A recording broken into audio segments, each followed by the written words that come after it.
Buenos días, una vez más estoy aquí para proseguir el trabajo que el Señor nos ha encomendado y esperando que todas aquellas personas que puedan captar los mensajes de este maravilloso plan del Señor puedan darlos a otros, porque es importante que usted, que está aprendiendo mucho acerca de verdades que tal vez no se enseñan en los otros lugares, sea mezquino y nos pueda dar de esta verdad. ¿Cómo llega este mensaje del Evangelio? A través de nuestros testimonios, a través de nuestra boca, a través de las palabras que salen de nuestra boca. Entonces, si a usted le sirve de bendición este mensaje, estas enseñanzas, déselas a otro, porque es importante. Usted es deudor, es responsable. Ninguna persona en esta tierra puede salirse con las suyas. Todos nosotros somos llamados a ser responsables y tenemos una conciencia, una razón o voluntad que nos ayuda a conocer bien todas estas cosas que son eternas, no son de la tierra es temporal, todo, nos vamos a morir todos si Cristo no ha llegado en 2 o 3 años, o no ha pasado lo que les he hablado acerca de la gran tribulación, van a proseguir años, y esto ya no puede seguir adelante, esto está como el cáncer ya no se puede controlar. Lo mismo es el pecado, una avalancha. La copa de la ira de Dios se ha llenado y está saliendo por todos lados. Miren los problemas que tenemos grandemente. Las naciones están preparando para un carnicerío.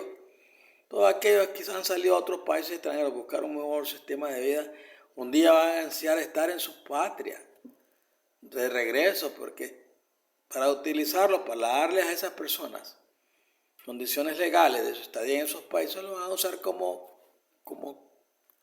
carne de vaca. Van adelante, son los soldados, son los que siempre, los ayapiés, son los que siempre han caído y muerto por tonterías que no tenemos nada, ni nosotros que ver. Pero sin embargo, para eso nos llamó el Señor, para una advertencia. Y ustedes que me escuchan claramente, les digo que ustedes son responsables, no sean mezquinos. Eso demuestra si usted nos da estas buenas nuevas noticias de salvación a la persona y le enseña el verdadero plan del Señor. Eso muestra que usted es una persona que no es agradecida, mezquina. Y usted tiene responsabilidades. Un día usted va a dar cuenta del Señor de sus acciones y su actitud, cómo toma las cosas livianamente. La vida aquí es corta, 70, 80, 90 años, 100 años ya la persona a los 90 anda buscando como ya que me llegue el Señor, porque ya para muchos soy estorbo, un viejo. La vejez llega, desactiva todas nuestras fuerzas naturales. Entonces yo le aconsejo a usted que póngase las pilas, como dicen los nicas, póngase las pilas, hable, dígale a las personas, prepárense, porque pronto vienen cosas grandes que muchas de las personas allá afuera están tratando de evitar. Los pastorcillos y teologuillos están tratando de formar doctrinas que hablan de seguridad. No hay seguridad en el mundo, todos estamos sentados. Ahora no se dice en un barril de dinamita, sino en una bomba nuclear. Y eso es lo que va a comenzar a pensar a la gente que estamos nosotros viviendo en el tiempo del fin y que necesitamos arrodillar y orar al Señor para que intervenga, si no nos vamos todos, nos palmamos como dice Nica. Entonces voy a seguir el estudio del templo de Dios. Esta es la segunda parte y espero que ustedes la entiendan. El concepto subyacente al servicio diario, como a menudo se llamaba los servicios vespertinos y matutinos, es muy significativo. Mientras que los servicios en el altar de la holocausto apuntaban a la muerte, eso como Cordero del Eterno, los servicios en el altar del incienso apuntaban al día en que el Padre y el Hijo establecieron un pacto para la salvación del hombre. Salmo 2. El día que Adán y Eva pecaron, Jesús hizo un pacto con el Padre, aceptando morir como sustituto del hombre. Éxodo 24:8, Mateo 26:28. Jesús inmediatamente se sometió a los términos y condiciones requeridos en el plan de salvación que pedía la muerte. De hecho, de ese día en adelante Jesús es llamado el intercesión del Eterno. En este contexto la palabra hijo significa uno sujeto a o uno en sumisión a una autoridad superior. En consecuencia, a Adán se le llamó hijo del Eterno en Lucas 3:38. En efecto, el pacto entre el Padre y Jesús se interpuso en el camino del ángel destructor que estaba preparado para ejecutar a Adán y Eva. Jesús se convirtió en el intercesor del hombre en ese mismo momento, Hebreos 7:25. La Biblia es clara. Una ley violada requiere un castigo rápido, lo que nos ayuda a comprender la necesidad de un intercesor en el cielo. La intercesión diaria de Jesús en el cielo actualmente coincide con el ministerio diario del sumo sacerdote en el servicio del santuario en la tierra. La raza humana, la comunidad humana, fue expiada sobre la base del pacto hasta que Jesús pudo venir a la tierra, morir y realmente pagar la pena. El plan de salvación ha sido un periodo de gracia asignado 6.000 años o menos de intercesión para que todo aquel que quiera pueda aprender de Jesús y recibirlo como su sacrificio personal. Este punto es muy importante porque los servicios en el altar terrenal del incienso son paralelos a los servicios en el altar celestial del incienso. En el antiguo Israel había una vez cada año en la que el Eterno ya no recibiría los sacrificios de los pecadores. No se pudo hacer más expiación. Si alguien era sorprendido desprevenido ese día, era excluido del campamento. En un futuro cercano, los servicios corporativos en nombre de la humanidad en el altar celestial del incienso terminarán y la ira del Eterno se descargará sobre la humanidad. Apocalipsis 8 y capítulo del versículo 29. Las personas que no estén dispuestas a someterse a los términos y condiciones de la salvación serán cortadas de la herencia celestial. Este punto se amplía en la sección sobre la fiesta de las trompetas. Recuerde, la transferencia del pecado al templo requirió un tiempo señalado para limpiar el templo. Algo había que hacer con el registro del pecado, la sangre que estaba depositada en los cuernos del altar. Note este texto: una vez al año Aarón hará expiación sobre sus cuernos, el altar del incienso. Esta expiación anual debe hacerse con la sangre de las ofrendas expiatorias por el pecado para las generaciones venideras. Esto es santísimo para el Señor. Éxodo 30:10. La mayoría de los cristianos piensa que Juan 3:10 es el texto más hermoso de la Biblia, pero observe lo que realmente dice el texto. Entiéndelo bien, porque tanto amó Dios al mundo que dio a su único Hijo, para que todo aquel que cree en Él no perezca, sino que tenga vida eterna. Notate que este texto es realmente un texto corporativo, porque tanto amó Dios al mundo. Para apreciar el plan de salvación debemos entender que es mucho más grande que un asunto individual. El plan involucra la descendencia de Adán y lleva para poder incluir a nosotros. El plan tiene que ser un plan corporativo para toda la raza humana. Es necesario considerar una última cuestión con respecto al altar del incienso. Básicamente, quemar incienso representa la voluntad del Eterno de escuchar nuestras oraciones y peticiones. Como el olor fragante se ofrecía continuamente ante el Eterno, reflejaba la verdadera condición del hombre como pecador y la esperanza de que este dulce olor pudiera ser más favorables las peticiones de expiación del Israel. Incluso el pueblo que adoraba a dioses paganos quemaba incienso para predisponer a sus dioses a favorecerlo. Primera de Reyes 11:8. En otras palabras, el requisito del Eterno del incienso revela nuestra condición degenerada y ofensiva. Somos pecadores de la coronilla hasta las plantas de los pies. Debido a que estamos pecados, no podemos comprender nuestro estado pecaminoso y degenerado como el Eterno nos ve. El altar del incienso confirma la condición desesperada del hombre y la fiel promesa de Dios. El hombre apesta y no puede salvarse a sí mismo. Entonces el Eterno enmascara nuestra ofensa con la fragancia de la oración para que podamos acercarnos a Él con nuestras peticiones. La quema de incienso en este altar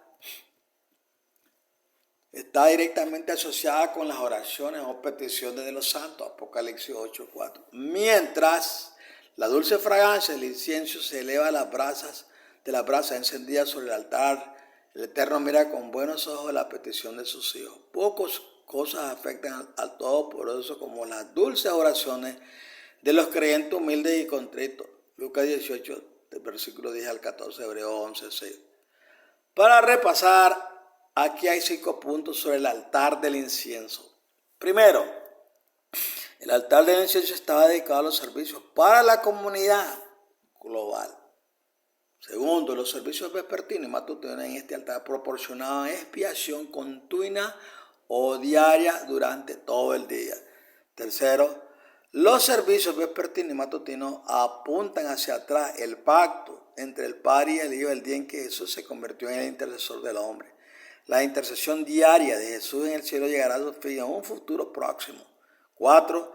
Cada día el registro del pecado de la sangre se colocaba en los cuernos del altar.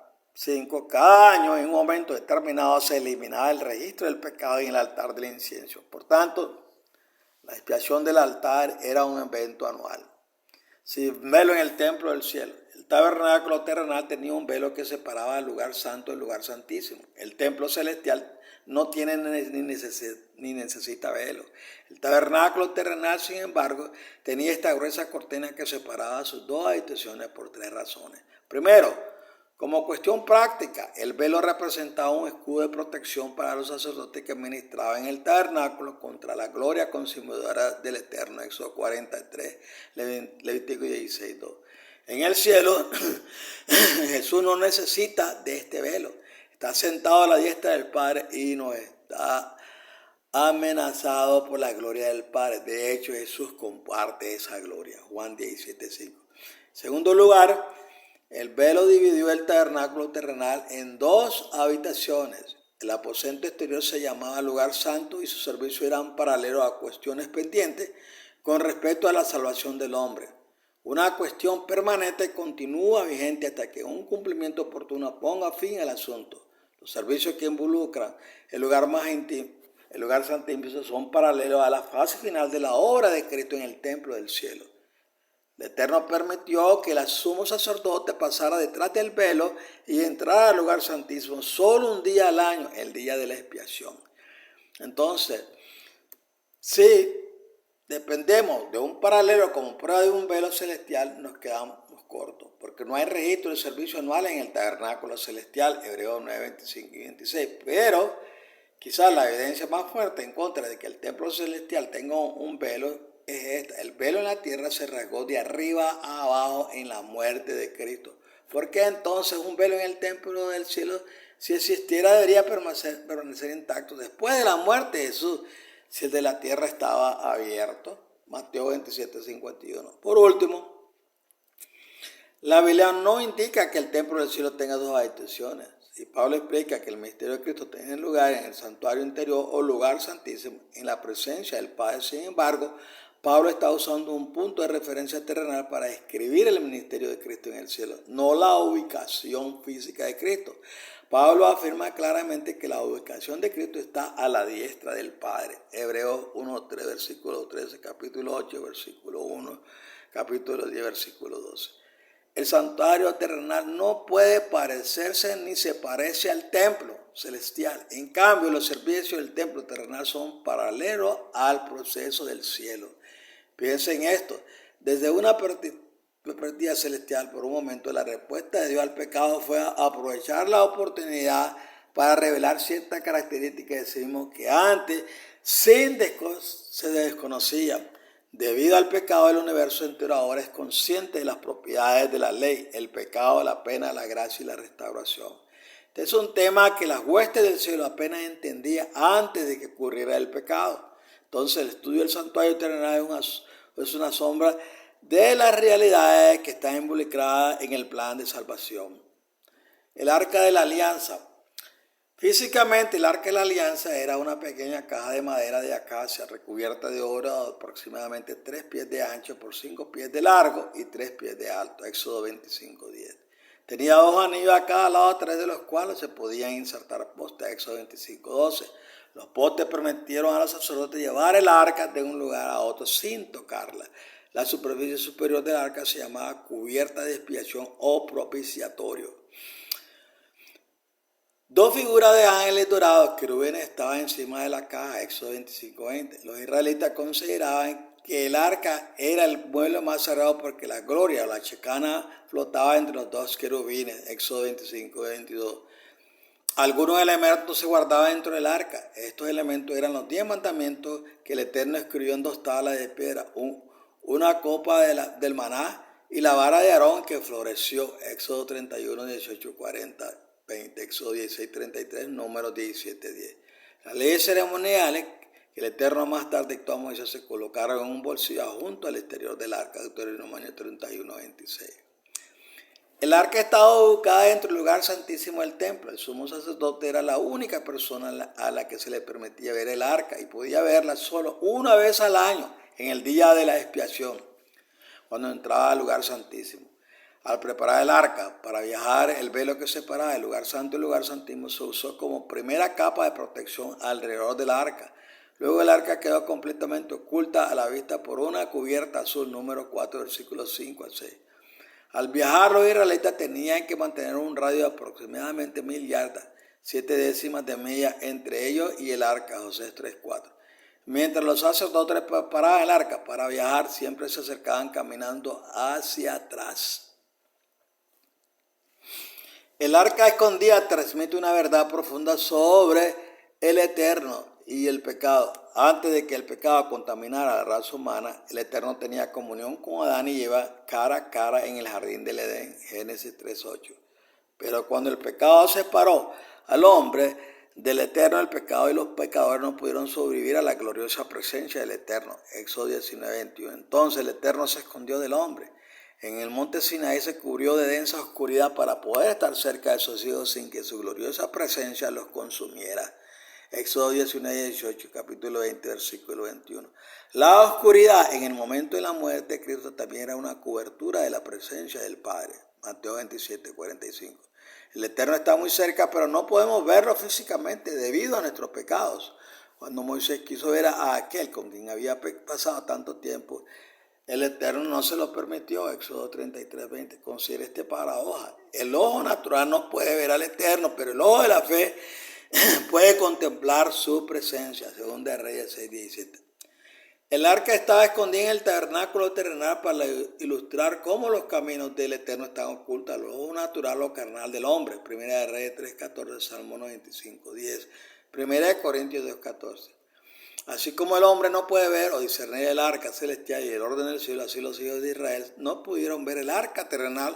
¿Por qué entonces el Eterno escondió los 10 mandamientos dentro del arca?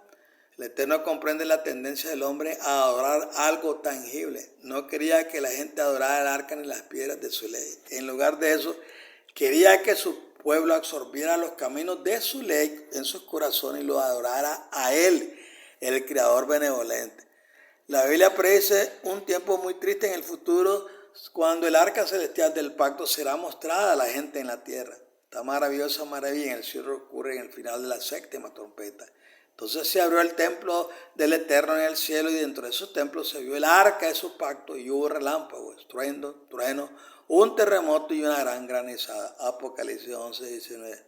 ¿Por qué el Eterno muestra el arca del cielo a la gente de la tierra en ese momento? Al mostrar el arca celestial, el Eterno confirma la realidad y la autoridad de su santa ley a todas las personas. Él presenta la base legal de su próximo tormento sobre los impíos que viene en forma de las 7 últimas plagas. Apocalipsis 15:1, Apocalipsis 16. Así como el Eterno revela el arca celestial de la alianza a la gente de la tierra, creo que el Eterno también revelará el escondite secreto del arca terrenal de la alianza. De esta manera el Eterno también mostrará su pacto a los habitantes de la tierra. Parece lógico que el Eterno revele el acta terrenal cuando comienza el juicio de los vivos, justo después del gran terremoto que marcó el comienzo de las 7 trompetas. Esto también verificaría la exactitud y la legitimidad de la historia del Antiguo Testamento. El nombre Arca de la Alianza se usa 33 veces en la Biblia. También es llamada Arca del Testimonio 13 veces. Las palabras pacto y testimonio se refieren a los 10 mandamientos, Éxodo 40:20, capítulo 16, versículo 34, Deuteronomio 4:13. El Eterno reveló la verdad acerca de sus caminos en los 10 mandamientos. Dan testimonio de lo que el Eterno considera justo e injusto y ha ofrecido vida a todos los que se sometan a los términos de su pacto. Ezequiel 18:9. Los 10 mandamientos son inmutables y eternos. El Eterno escribió los 10 mandamientos en 2 tablas de piedra duradera para ilustrar 2 áreas de responsabilidad del hombre. Una tabla define el deber del hombre para con el Eterno, mandamientos, y la otra define el deber del hombre para con el hombre. Los 10 mandamientos son una revelación divina que define los códigos morales de la vida y toda la humanidad está obligada a ello. Los 10 mandamientos separan a las personas que son sumisas al Eterno de las que no lo son. Las personas que permitan que el Eterno transforme sus corazones rebeldes, pecaminosos, en sumisión voluntaria, armonía con los 10 mandamientos, recibirán la vida eterna. Esta transformación ocurre a través del poder interior de Jesucristo. No puede ser producida humanamente. Juan 3, 1 Juan 5, 12, 13, Hebreos 8, 10 al 13. El tabernáculo terrenal ilustra que el mayor dilema del Eterno no es llevar al hombre al cielo, sino poner los caminos del cielo dentro del corazón del hombre. Cuando el Eterno creó este planeta, construyó todo según la ley. Si los caminos del Eterno no estuvieran en armonía con la ley, todo el cielo se estaría moviendo hacia un caos destructivo, como lo muestra este mundo. Y los caminos del Eterno nunca tendrían sentido identificar a sí mismo como el Eterno. Yo soy. No es una afirmación menor. Éxodo 3:14. Este título solo puede ser eterno si los caminos del Eterno son sin conflicto ordenados y conforme a la ley. El propiciatorio. La cubierta dorada de la expiación o propiciatorio formaba la parte superior del arca en el día de la expiación. Cuando el sumo sacerdote entraba en el lugar santísimo, eventualmente rociaba sangre en esta parte del arca para ilustrar la expiación por una ley quebrantada. Levítico 16:14. La paga del pecado es muerte, Romanos 3:23. Note que Pablo también dice, de hecho, la ley exige que casi todo sea limpiado con sangre y sin derramamiento de sangre no hay perdón. Hebreos 9:22. Entonces, la sangre fue rociada sobre una ley quebrantada porque todos habíamos pecado. Romanos 3:23. El arca de la alianza representa el carácter del Eterno. Los 10 mandamientos requieren una justicia inflexible y la cobertura de la expiación ofrece gracia sin medida. El equilibrio entre la justicia del Eterno y la misericordia del Eterno se define como amor divino. Por eso Juan dice, el Eterno, oh Dios, es amor. 1 Juan 4:8. El Eterno colocó el arca del testimonio en el lugar santísimo porque su carácter es lo más importante que posee. Levítico 11, 44 y 45. Él no permitirá que nadie traiga reproche a su santo nombre sin consecuencias severas. Éxodo 27. El Eterno es Rey sobre el universo. Él estableció un esquema paralelo a los templos terrenales y celestiales para informar al hombre del proceso ordenado que Él sigue no solo para la salvación del hombre, sino también para limpiar de sospecha a su santo nombre. Recuerde, mediante acusaciones difamatorias y Lucifer hizo que un tercio de los ángeles albergaran sospecha y malicia hacia el Eterno. La fuente. Haz una palangana de bronce con su base de bronce para lavarte. Colócalo entre la tienda de reunión y el altar y ponle agua. Aarón y sus hijos se lavarán las manos y los pies con agua. Cada vez que entren en la tienda del encuentro se lavarán con agua para no morir. Además, cuando se acerquen al altar para ministrar presentando una ofrenda encendida a Jehová, se lavarán las manos a los pies para no morir. Esta será una ordenanza duradera para Aarón y sus descendientes para las generaciones venideras. Éxodo 30, de versículos 18 al 21. La palangana de bronce o la fuente tienen las lecciones prácticas y espirituales asociadas. En el lado práctico, el texto revela cómo el Eterno exige un estado de pureza física, orden y limpieza entre aquellos que servían en el templo. El siempre presente polvo del desierto ensuciaba las manos y los pies de los sacerdotes que servían en el templo, y el Eterno les exigía que se lavaran antes de entrar al tabernáculo o tienda de reunión para que estuvieran limpios. En el aspecto espiritual, la aplicación de agua en las manos y los pies revela la perpuesta necesidad del hombre de ser limpiado del pecado de vez en cuando. El pecado, como el polvo del desierto, contamina nuestras manos y pies, y nosotros, como los sacerdotes de la antigüedad, necesitamos ser limpios. Note las palabras de Jesús a Nicodemo. Jesús respondió, de cierto te digo, nadie puede entrar en el reino de Dios, el que no nace del agua y del Espíritu. Juan 3:5. Algunas personas malinterpretan este versículo y dicen que una persona debe ser bautizado para ser salva. Esta no es verdad. El ladrón en la cruz no fue bautizado, ni la salvación viene por rito, sacramento u obra. Efesios 2, versículo 8 y 9. Más bien, la aplicación voluntaria del agua, nacer del agua, revela sumisión a la experiencia purificadora y la santificación del Eterno. En otras palabras, los cristianos necesitan ser lavados del pecado de vez en cuando mientras recorren el camino de la vida. El bautismo no marca el primer lavamiento. Luego, el lavado periódico de los pies uno de otro, como lo ordenó nuestro Señor, sirve como un bautismo en miniatura que representa que somos limpiados por el agua de una palangana, lavatro. La ordenanza del lavamiento de los pies nos recuerda quiénes somos, servientes, no amos.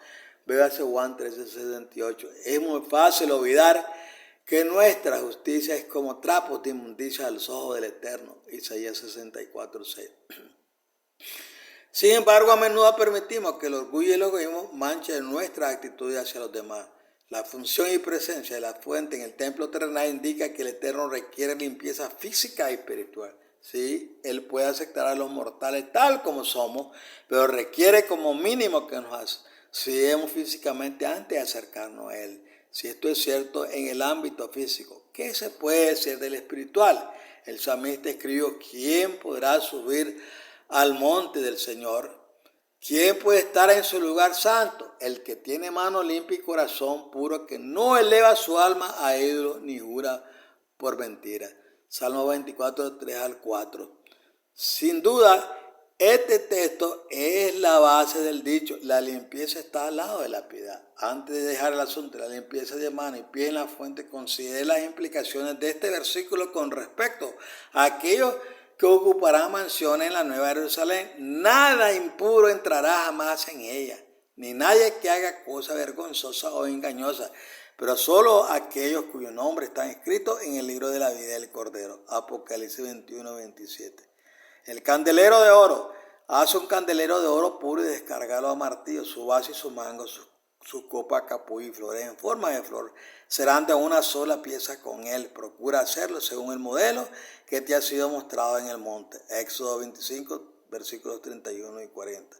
El candelero de oro estaba hecho de un talento de oro puro. Unas 66 libras, tenía 7 lámparas encima. Fue colocado junto al muro sur del lugar santo, directamente frente a la mesa de la presencia. Éxodo 25, 37, versículo 39. Capítulo 26, versículo 35. El candelero de oro representa el agente de la luz de la verdad del Eterno. Mateo 5, 14, Hechos 13, 47. El Eterno tiene una relación especial con los fideicomisarios de su pacto. Note cómo el Eterno y su pueblo están representados por el candelero de oro.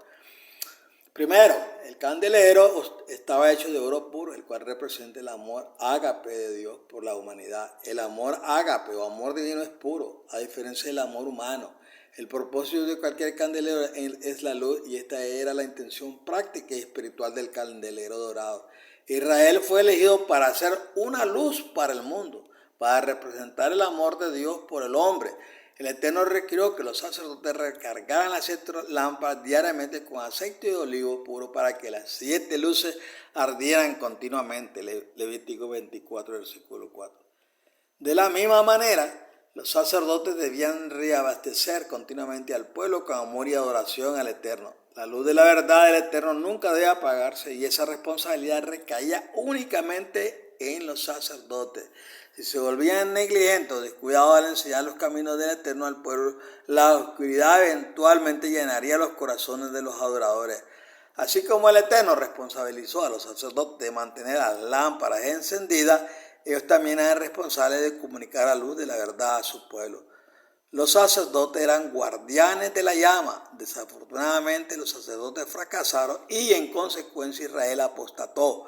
La historia demuestra que como van los sacerdotes, líderes religiosos, así va el pueblo. De hecho, gran parte de la culpa de la decadencia social actual recae en los líderes religiosos. Consideremos cuidadosamente las consecuencias del fracaso sacerdotal. Cuando la luz de la verdad vino al mundo, los sacerdotes de Israel lo rechazaron. Juan 1, de versículo 1 al 11. Capítulo 8, 12 de Juan. El Eterno tenía la intención de que Israel fuera una ciudad de luz para el mundo. Isaías 42:6. Incluso los colocó geográficamente en el centro de las naciones para una disposición máxima. Ezequiel 5:5. A pesar de todo esto, los sacerdotes de Israel eligieron el camino de las tinieblas en lugar del camino de la luz, y el pueblo de Israel siguió su ejemplo rechazando al Mesías. Esta es la razón por la que el Eterno finalmente abandonó a Israel y levantó nuevos fideicomisarios del pacto, los cristianos. Mateo 23, capítulo 18, versículo 18. El candelero de oro fue elaborado de manera intrincada y maravillosa, y la gloriosa luz del cielo se refleja en el plan de salvación del Eterno. El plan del Eterno para salvar a la raza humana brilla como un faro de luz para revelar los caminos, el amor y el compromiso de Jesús de morir como sustituto del hombre. Sí, este conocimiento es la luz gloriosa del cielo. La mesa de la presencia. Haz una mesa de madera de acacia, 2 códigos de largo, 44 pulgadas, un codo de ancho, 22 pulgadas y un codo y medio de alto, 33 pulgadas.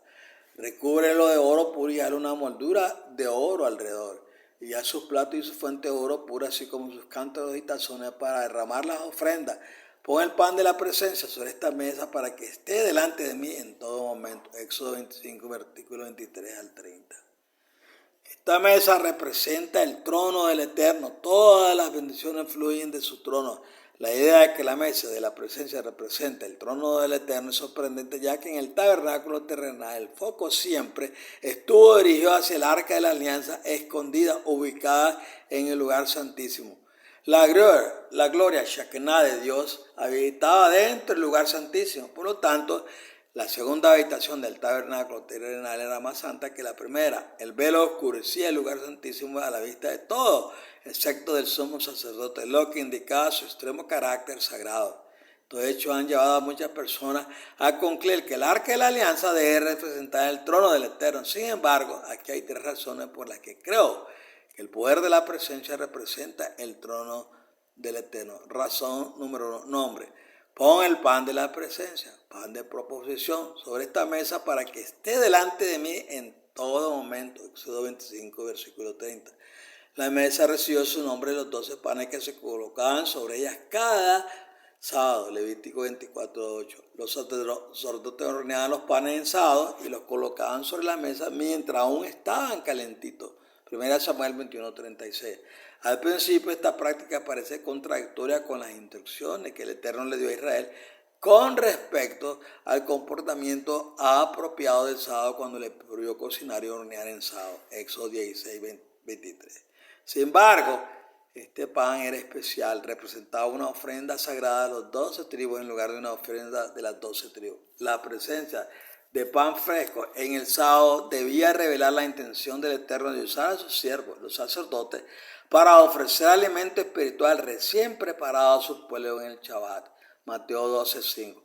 Las palabras hebreas involucradas, Lechem, Strong 3899 y Pané, Strong 6440, significa alimento visible que tiene presencia a la vista o que se muestra.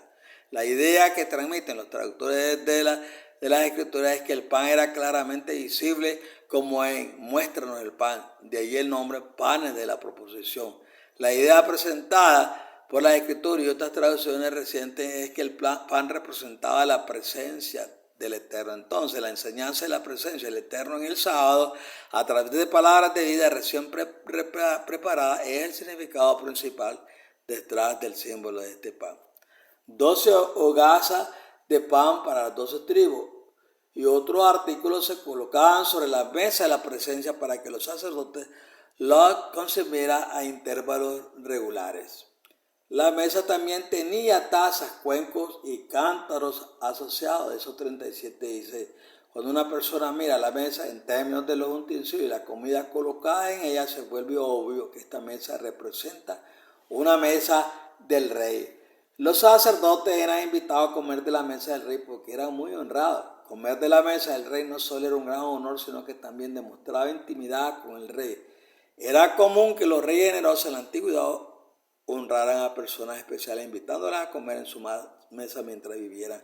2 Samuel 9:7. Incluso la malvada Jezabel se ganó el favor de los profetas de Baal al alimentarlos en su mesa. Primera de Reyes 18, versículo 19. Comer en la mesa del rey significa tener acceso al rey y a su trono. Jesús dijo a sus discípulos, y yo os doy un reino, como mi Padre me lo dio a mí, para que comáis y bebáis a mi mesa y mi reino, y os senté en trono, juzgando a las 12 tribus de Israel. Lucas 22, 29, versículo 30.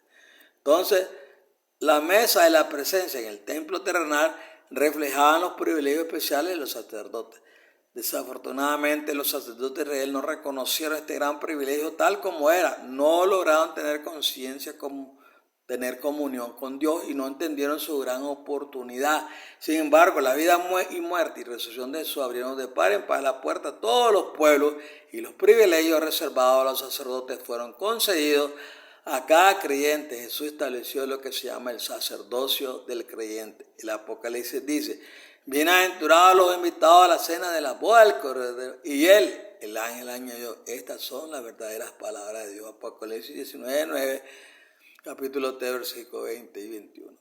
Dado que todo lo que recibimos por bienes del Eterno y Jesús es el pan de vida, Juan 6:35, que ha bajado del cielo, la mesa de la presencia refleja las fuentes de nuestras bendiciones, el trono de Dios.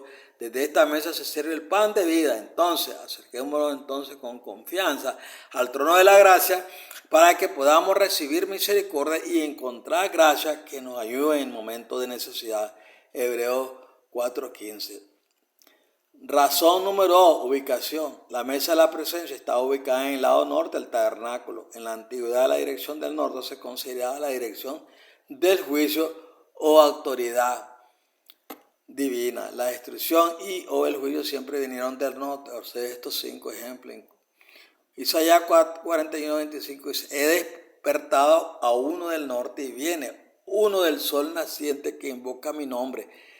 Pisa las reglas como si fueran argamasa, como si fuera un alfarero pisando el barro. Jeremías 1:14, el Señor me dijo: desde el norte se derramará el mal sobre todos los habitantes de la tierra.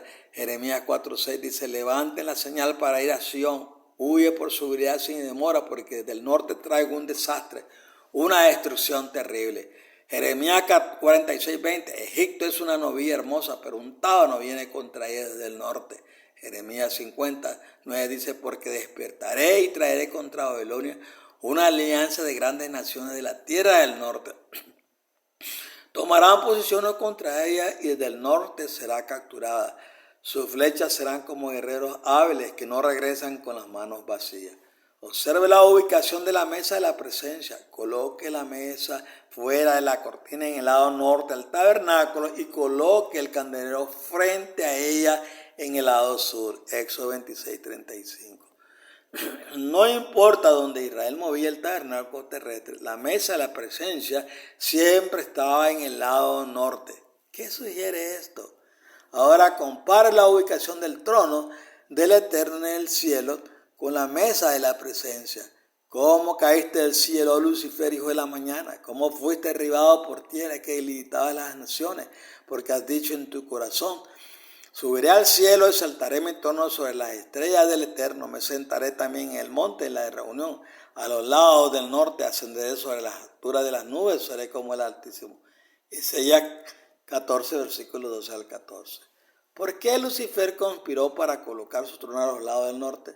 Porque aquí es donde estaba ubicado el trono de Dios. Para subrayar la importancia de la ubicación del lado norte, para la mesa de la presencia, observe este texto. Hermoso por su situación, el gozo de toda la tierra es el monte Sión, a los lados del norte, la ciudad del gran rey. Salmos 48. Con el tiempo, el Eterno tenía la intención de gobernar el mundo desde Jerusalén, Jeremías 3:17. Y el salmista llama a su ubicación global a los lados del norte, aunque la tierra de Israel no se considera como ubicada en el norte. Por cierto, debido al fracaso de Israel, el Eterno reinará desde la nueva Jerusalén. Hebreos 12:22, Apocalipsis 3:12. Razón número 3, el trono de Cristo. Anteriormente hablé de que el arca del pacto representa el carácter, los caminos y el gobierno del Eterno. En efecto, esta es la esencia del Eterno. El Eterno diseñó el tabernáculo terrenal para enseñar a hombres y mujeres acerca de su esencia sin un espectáculo abrumador.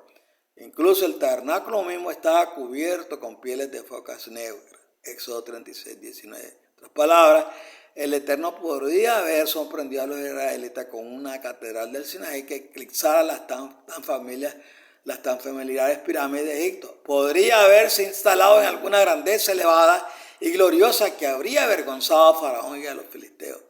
Fácilmente podría haber intimidado a los israelitas para que se sometieran mostrando grandes demostración de poder, milagros, señales y prodigios. En varias ocasiones el Eterno sí usó milagros maravillosos a favor de Israel, pero no quiere ser adorado porque resulta ser un gran rey que tiene gran autoridad y es dueño de todo. Salmo 95:3, Malaquías 1:14. Más bien, el Eterno quiere que sus hijos lo adoren debido a la verdad acerca de su esencia. Juan 4:24. Cuanto más comprendan acerca de su carácter, más apreciarán sus caminos y su gobierno. El Eterno busca nuestra adoración para nuestro bien, no el suyo. El Eterno no obligará a adorar a una sola criatura porque Él es amor. La vida de Jesús es un excelente ejemplo de este punto. Él podría haber elegido a cualquier padre que quisiera, pero eligió vivir y verse como una persona común y corriente porque la comprensión del carácter, los caminos y el gobierno del Eterno son de mayor valor que la gloria. Entonces aquí, ¿por qué creo que la mesa de la presencia representa el trono del Eterno? Durante los días del tabernáculo terrenal, el arca del pacto era el centro de adoración. La Shekinah estaba en el lugar santísimo porque el carácter, los caminos y el gobierno del Eterno debían ser el foco de la instrucción del Eterno, porque el hombre y su gloria descansaban en ese aspecto del servicio del templo. Sin embargo, la evidencia indica que la mesa de la presencia era fuente de bendición. Además de estar ubicada físicamente en el lado norte del templo, dado que el Eterno está más interesado en nuestra adoración que en su gloria, el arca del pacto estaba oculta a su vista. La mesa de la presencia simbolizaba su presencia y representaba el trono del Eterno. Si esto es cierto, entonces la ubicación física de Jesús tiene mucho sentido. La Biblia dice que Jesús está sentado a la diestra del Padre. Hebreos 1:3. Esto coloca a Jesús, la Shekinah, donde uno esperaría que se sentara un mediador entre el trono del Eterno y el arca del pacto. Resumen, mobiliario del templo. Hemos examinado brevemente los muebles del tabernáculo. Hemos aprendido el propósito de cada artículo y cómo se relaciona con el templo celestial. Se podría decir mucho más, tanto que podría llenar muchos libros. El Eterno es reflexivo y deliberado en todo lo que hace y el paralelo del templo terrenal celestial no es una excepción. Recuerda que el propósito esencial para comprender el tabernáculo terrenal hoy es su funcionamiento paralelo con el templo del cielo. La revelación de la ley, el pecado, la pena, la gracia y los caminos ordenados de Dios para redimir al hombre se revela en su templo. Ahora, para resumir esta sección sobre el mobiliario del templo, los servicios en el altar de los cactus señalaban la muerte del sustituto perfecto del hombre, Jesucristo, el Cordero de Dios. Los servicios diarios en el altar del incienso señalaban la intercesión de Jesucristo a favor del hombre pecador. Jesús se sitúa diariamente entre la exigencia de la ley y el hombre culpable. El arca del pacto representa el carácter, los caminos y el gobierno del Eterno. La fuente ilustra la limpieza espiritual diaria que el hombre pecador necesita. El candelero representa a los agentes del Eterno que deben dejar brillar su luz para la gloria del Eterno. La mesa de la presencia representa el trono del Eterno. Fiesta del templo. El plan de Dios para salvar al hombre requería que todos los varones asistieran a tres de la fiesta. La fiesta de los panes sin levadura, la fiesta de la semana y la fiesta de la recolección. Éxodo 23, 14 al 17. 3 de las fiestas anuales eran en primavera y 3 en otoño. Estas fiestas anuales siempre ocurrían en el primer, tercer y séptimo mes. El momento de la fiesta señalada presenta un problema para los estudiantes de la Biblia de hoy. ¿Qué mes se consideró el primer mes? ¿Cuándo empezó el año? ¿Cómo acordaban los pueblos antiguos la fecha y hora con una comunicación de larga distancia muy limitada? El Eterno fue muy específico con respecto al calendario de estas fiestas anuales, por lo que les dio a los hebreos un calendario muy inteligente para resolver el problema de determinar los periodos de tiempo. El Eterno sabía de antemano que los hebreos serían esparcidos a cientos de millas de distancia, por lo que proporcionó un calendario para que todos lo usaran, de modo que pudiera saber la hora actual sin enviar un mensajero a Jerusalén para determinar el día y el mes. Calendario observable.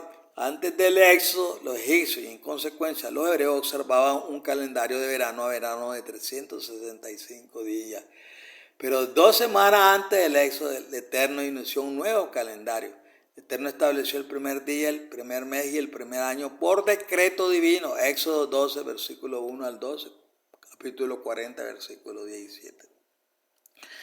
La importancia y exactitud de este calendario que han demostrado por el hecho de que el Eterno mismo dijo, este es el primer día, el primer mes, el primer año. Perdón. Un año del calendario es un año solar.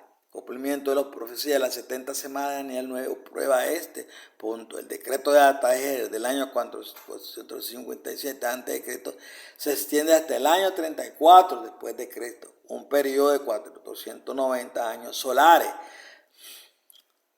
El calendario de Dios abarca desde el equinoccio de primavera hasta el equinoccio de primavera. El equinoccio ofrece un posicionamiento astronómico preciso 2 veces al año, una vez en primavera y otro en otoño.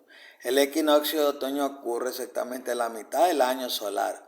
Un año solar tiene una duración de 365 días, 5 horas, 48 minutos y 46 segundos. Además, cada equinoccio es fácil de observar porque el sol cruza el ecuador celeste en el equinoccio y las sombras comienzan a moverse en la dirección opuesta. El calendario juliano, gregoriano, llamado así por Julio César, quien lo implementó en el 45 a.C., y el Papa Gregorio XIII, quien corrigió el calendario de César en 1582, todavía se usa hoy.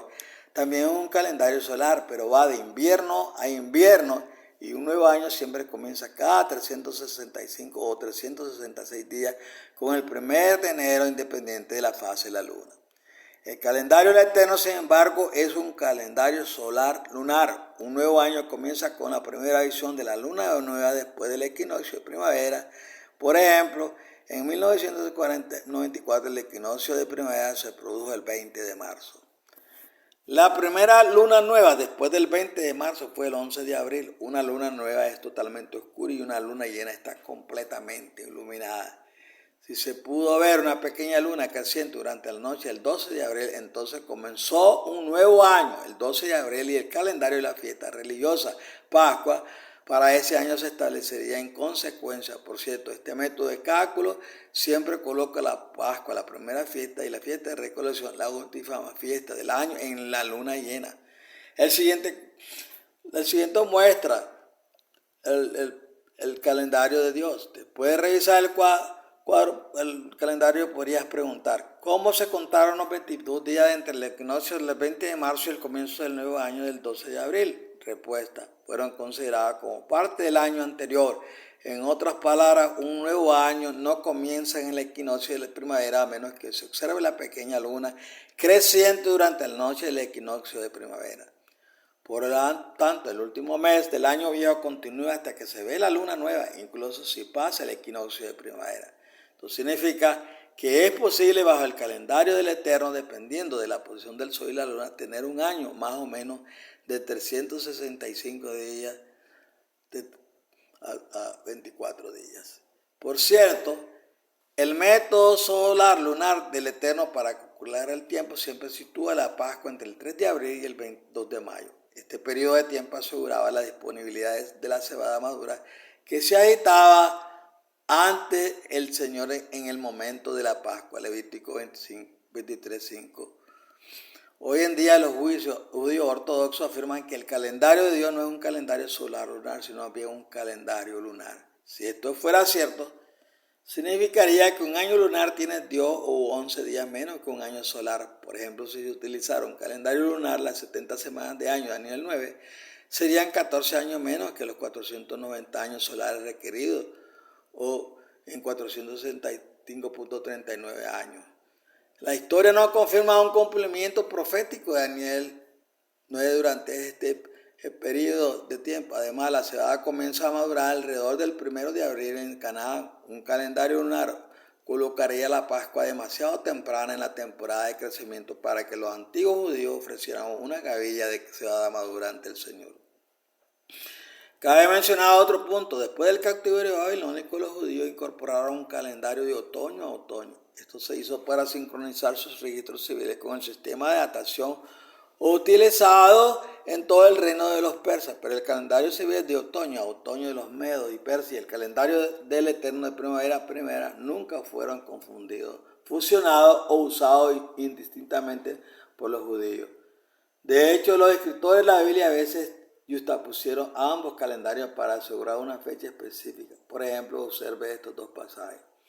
Palabras de Nehemías, hijo de Hacalías, en el mes de Kislev del año 20, mientras yo estaba en la ciudad de la de Susa, Nehemías 1:1. En el mes de Nisan, en el año 20, el rey Artajerjes, cuando le trajeron vino, tomé el vino y se lo di al rey. Nunca antes me había sentido triste en su presencia. Número 2:1. En el primer texto, Nehemías asocia el mes de Kislev, noveno mes del año de primavera, a primavera del Eterno, con el año 20 de Artajerjes. Según el calendario persio, otoño, más tarde Nehemías fecha otro evento en el mes de Nisan, primer mes del año del Eterno, como si todavía fuera el año 20 de Artajerjes.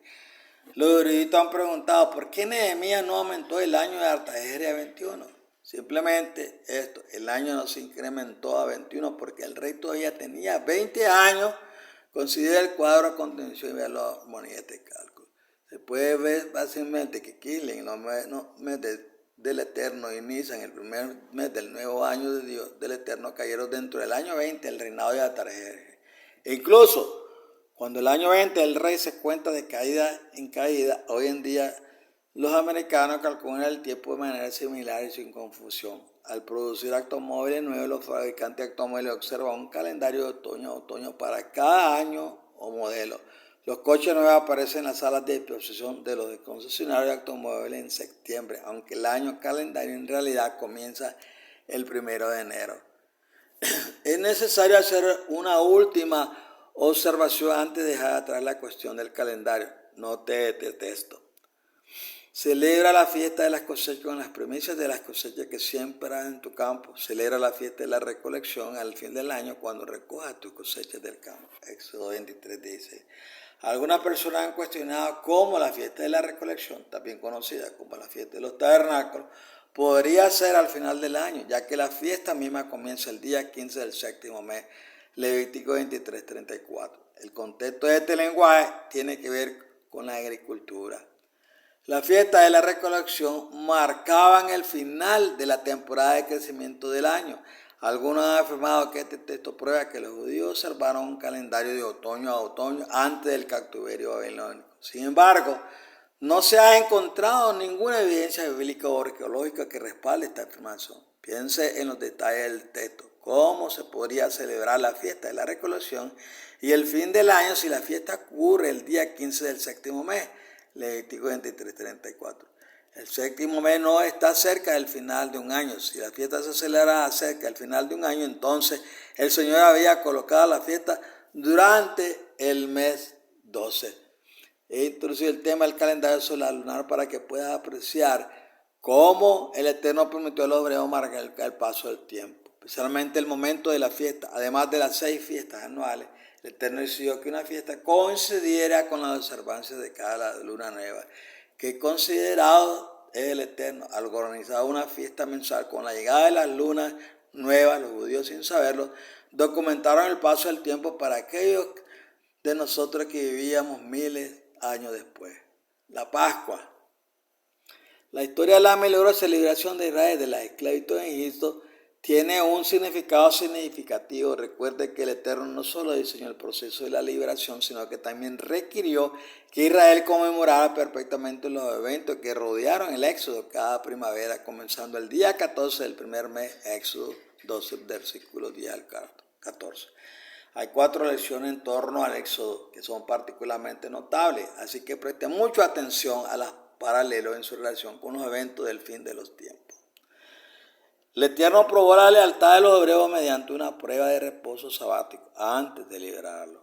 El Eterno puso a prueba la fe de los hebreos y los egipcios al exigir que se coloque sangre en los postes de las puertas la noche en que pasó sobre la nación.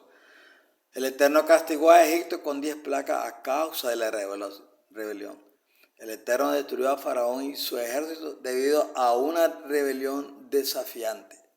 Todo asunto se analiza con cierta extensión en los números de febrero, marzo y abril de 1925. Paralelos entre Éxodo y los últimos tiempos. Una prueba de lealtad. ¿Ves? Este paralelo particular de la historia del Éxodo le resultaba familiar. Primero, la mayoría de los estudiantes de la Biblia entiende que llegará el tiempo en que nadie podrá comprar ni vender a menos que reciba la marca de la bestia. La marca pertenece a una bestia que aparecerá en el futuro. Esta bestia no es otra que ese gran ángel caído Lucifer. Se le simboliza como una bestia en Apocalipsis 13:11, porque vendrá con un gran poder engañoso. Juan describe a Jesús como el Cordero en Apocalipsis 5:6. Curiosamente, Juan describe a Lucifer con apariencia de Cordero para la gente de la tierra, pero hablando como el gran dragón rojo de Apocalipsis 12. Lucifer es el gran impostor que aparecerá físicamente en forma de hombre, Dios, con sus ángeles caídos. Tendrá una marca que representa el mal, el conocido número 666. Será tatuado en la mano derecha de quienes se sometan a él, y su marca será también su nombre falso, que será tatuado en la frente de su lugarteniente. Aquellas personas que opten por adorar o someterse a la exigencia del diablo mostrarán abiertamente estas marcas. Este antiguo anticristo, el diablo, exigirá que todas las personas que se opongan a su ley y autoridad serán ejecutadas. Apocalipsis 13:15. En este contexto, el Eterno pondrá a prueba la lealtad de todas las personas en la tierra a través de una prueba de reposo sabático justo antes de que llegue la liberación, tal como probó a los hebreos antes de que entraran en la tierra prometida. El profeta Juan afirma muy claramente que el remanente que permanezca leal al Eterno durante los últimos días de la tierra obedecerá a los mandamientos del Eterno. Apocalipsis 12:17, e incluso hasta el punto de perder la vida. Apocalipsis 6:9. El cuarto mandamiento del Eterno se convertirá en el centro de esta contienda mundial. El Eterno requiere que la raza humana descanse el séptimo día de la semana. Éxodo 20, versículo 8 al 11. El diablo, por impostor que sea, exaltará el carácter sagrado de un día de oración falso y exigirá que todos le rindan homenaje en ese día. La competencia será muy sencilla de entender, tal como la competencia del sábado era fácil de entender en los días del faraón. 2. Una prueba de fe. Los acontecimientos que rodean la pasada contienen tres paralelos importantes. Primero, el Eterno mismo pasó sobre la tierra y examinó cada hogar por sí mismo para ver si la sangre se había aplicado correctamente sobre los postes de la puerta. Éxodo 2:13. Este escrutinio minucioso es paralelo al juicio final de la humanidad, cuando cada corazón humano será examinado para ver si se ha aplicado la sangre de Jesús. La gran pregunta que se hace a cada persona en el juicio es esta: ¿viviste por fe? 2 Corintios 5:10, Romanos 8:11. En segundo lugar, la Biblia es clara acerca de la condición humana. Todos hemos pecado contra el Eterno y merecemos morir. La paga del pecado es la muerte por ejecución. Génesis 2:17, Romanos 6:23. El paralelo es este: la culpa que reposaba sobre los hebreos antes del Éxodo es la misma culpa que reposa sobre todos los pecadores hoy. Si el Eterno permite la transferencia de la culpa, pero la aplicación de la sangre del Cordero de Dios aún debe colocarse en los postes del corazón. Sumisión a la voluntad de Dios para poder ser salvo. La sangre en los postes de las puertas en Egipto revela la fe de aquellas personas que creían que primero Dios pasaría y segundo Dios aceptaría la sangre del Cordero. El pueblo que creyó en la palabra de Dios y actuó en consecuencia fue salvo. Santiago 2:17. En los días venideros la voluntad de Dios será proclamada plenamente a cada nación como testimonio. Mateo 24:14. Entonces las acciones de las personas revelarán su fe o su gran rebelión. La pregunta que enfrentarán los habitantes de la tierra será: ¿quién recibirá a Jesús como su Cordero Pascual? ¿Quién dependerá de su sangre derramada para salvación? Finalmente, el Eterno no ocultó al primogénito en Egipto esa noche, ya fuera hombre o bestia, hebreo, sin previo aviso. La lección objetiva aquí es doble. Primero, el Eterno advertirá al mundo de sus oraciones. En segundo lugar, quiere que el mundo comprenda un punto profundo. Su ley no puede cambiarse. De hecho, cuando Jesús se ofreció a ser el sustituto del hombre, el Padre no tuvo otra alternativa que ejecutar el primogénito sobre toda la creación. Romanos 8:29, Colosenses 1:15. Jesús es llamado primogénito de la creación debido a su preeminencia sobre todos los seres creados. Bueno, hemos llegado a la parte segunda de este estudio. Viene una tercera parte, espero que hayan entendido bien muchas cosas que tenía que decirlo ahí para entender bien la fiesta, para entender bien lo que sucedía en el templo terrenal y cómo era conectado con el templo celestial. Bueno, espero que la bendición del Señor esté con usted grandemente y que su presencia habite en su hogar, en su familia, y que le multiplique sus necesidades, que le multiplique plata para poder atender sus necesidades, ya sea físicamente y espiritualmente. Espero que ustedes estén estudiando mucho sobre esto, las cosas que he traído al presente. Espero que también pueda darles a otros esta palabra para que ellos puedan estar preparados y entendiendo bien el maravilloso plan del Señor. Que la bendición del Señor esté en su hogar, que los cuide y los guarde a todos. Levanten sus manos al cielo.